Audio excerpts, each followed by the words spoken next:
الحمدللہ وحدہ والصلاة والسلام علی من لا نبی بعدہ اما بعد فاعوذ باللہ من الشیطان الرجیم بسم اللہ الرحمن الرحیم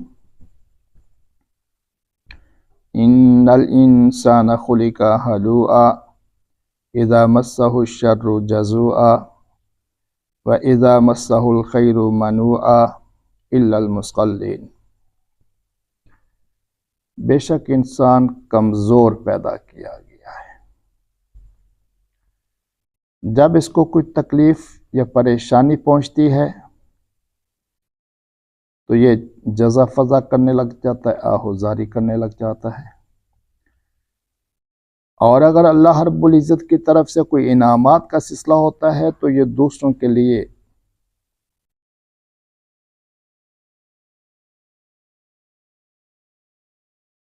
راستے بند کر لیتا ہے خیر کے، ان پر خرچ کرنا گوارا نہیں کرتا۔ ہاں، ایسے بھی کچھ لوگ ہیں جو بڑی باہمت ہیں، جو تکلیف کے اندر، پریشانی کے اندر جزا فضا نہیں کرتے بلکہ اس معاملے کو اللہ کے سپرد کرتے ہیں، اور جب دولت کا سلسلہ آ جائے، ان کے پاس خیر کا سلسلہ آ جائے، انعامات کا سلسلہ آ جائے تو لوگوں پر وہ خوب خرچ کرتے ہیں، وہاں پر دولت کو روکتے نہیں ہیں۔ آگے اللہ رب العزت نے مزید ان کے بارے میں ذکر فرمایا، تو بہرحال بنیادی بات یہ ہے کہ انسان کمزور پیدا کیا ہے۔ اس کو اللہ رب العزت نے دوسری جگہ پر بھی فرمایا، خلق الانسان ضعیفا، انسان کمزور پیدا کیا گیا ہے۔ پریشانی کو برداشت نہیں کرتا، خوشی سے بھی صحیح فائدہ نہیں اٹھاتا۔ پریشانی آئے تو انسان کو چاہیے کہ صبر سے کام لے، خوشی آئے تو اس کو اللہ رب العزت کا انعام سمجھے، اللہ کا مزید شکر ادا کرے، اور اگر خیر کا دروازہ لوگوں پر کھولا جا سکتا ہے، اللہ رب العزت نے وافر مقدار کے اندر اس کو دولت سے، ظاہری اسباب سے نوازا ہے، تو اس کو چاہیے کہ یہ خیر کے دروازے دوسروں کے لیے بھی کھول دے، اس کو اپنا کمال نہ سمجھے۔ اگر اپنا کمال سمجھتا ہے تو پھر اس انسان میں اور قارون میں کوئی فرق نہیں۔ قارون بھی کیا کہتا تھا؟ انما اوتیتہ علی علم عندی، یہ تو میں نے خود کمایا ہے، میرے اندر کمال تھا، میرے اندر کمانے کی صلاحیت تھی، میں نے خود کمایا ہے، مجھے کسی نے کچھ نہیں دیا۔ حالانکہ جتنا اس کے پاس تھا وہ سب کس نے دیا تھا؟ اللہ رب العزت نے، جس کو سیدنا موسیٰ علیہ السلام نے ان الفاظ کے اندر ذکر فرمایا، جس کو اللہ رب العزت نے قرآن پاک کے اندر ذکر فرما دیا، احسن کما احسن اللہ علیک، جیسے اللہ رب العزت نے آپ پر احسان کیا ہے، آپ بھی مخلوق پر کیا کیجئے؟ احسان کیجئے۔ لیکن اس نے اللہ کا احسان نہیں مانا بلکہ اس نے اپنا کمال سمجھا ہے۔ تو بھائی اگر اپنا کمال ہے تو ذہن کے اندر جو صلاحیت ہے، جسم کے اندر جو کمانے کی صلاحیت ہے، یہ صلاحیت کس نے پیدا کی ہے؟ وہ بھی تو پیدا کرنے والا اللہ ہے۔ اس لیے اس دولت کو اللہ کا انعام سمجھا جائے،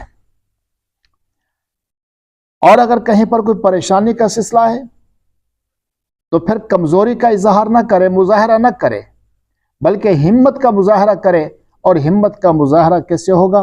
نماز پڑھنے سے، جس کو اللہ رب العزت نے یہاں پر فرمایا الا المصلین، اور دوسری جگہ پر اللہ رب العزت نے فرمایا یا ایھا الذین آمنوا استعینوا بالصبر والصلاۃ، اے ایمان والو جب پریشانی آ جائے تو اللہ سے مدد مانگا کرو، اور اللہ کی مدد کیسے آئے گی؟ صبر سے۔ اللہ کی مدد کیسے آئے گی؟ نماز سے۔ تو صبر کرنے سے اور نماز پڑھنے سے اللہ رب العزت کی مدد آیا کرتی ہے۔ تو پریشانی کے عالم کے اندر تمہیں چاہیے کہ تم اللہ رب العزت کی طرف متوجہ ہو جاؤ۔ آگے اللہ رب العزت نے مزید انہی کے بارے میں فرما دیا کہ یہ وہ لوگ ہیں جو باہمت ہیں کون کون سے ہیں؟ ایک تو نماز کو ادا کرتے ہیں اور پابندی سے ادا کرتے ہیں، اور اس کے علاوہ ان کے مالوں کے اندر اللہ رب العزت نے حق رکھا ہے اس کے لیے جو تنگ دستی کی وجہ سے مانگتا ہے، اور جو تنگ دستی کی وجہ سے مانگتا نہیں بلکہ سفید پوشی کے اندر بیٹھا رہتا ہے، تو ان لوگوں کا بھی حق ہے اس مال کے اندر، کیوں؟ یہ مال اپنا نہیں ہے، یہ اللہ رب العزت کا دیا ہوا ہے۔ اور پھر جو باہمت لوگ ہیں وہ صرف اور صرف اللہ رب العزت سے ڈرتے ہیں، اللہ کے علاوہ کسی اور سے نہیں ڈرتے۔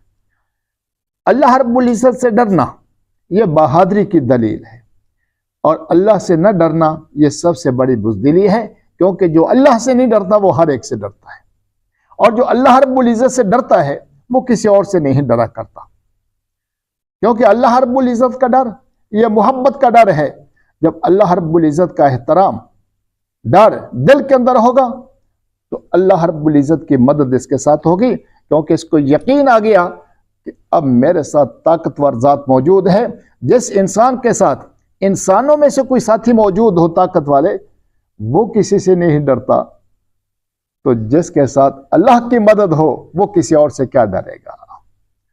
اس لیے اللہ رب العزت نے اس انسان کو بہمت بنانے کے لیے اور اس کے اندر ہمت پیدا کرنے کے لیے آگے کوئی صفات ذکر فرمائی ہیں۔ تو اس لیے جب بھی کوئی پریشانی کا عالم ہو، کوئی تنگی کا عالم ہو، تو ہمیں چاہیے کہ سورہ معارج کی ان آیات کو پڑھ لیا کریں۔ اللہ رب العزت ان کی برکت سے ہمیں ہمت دیں گے۔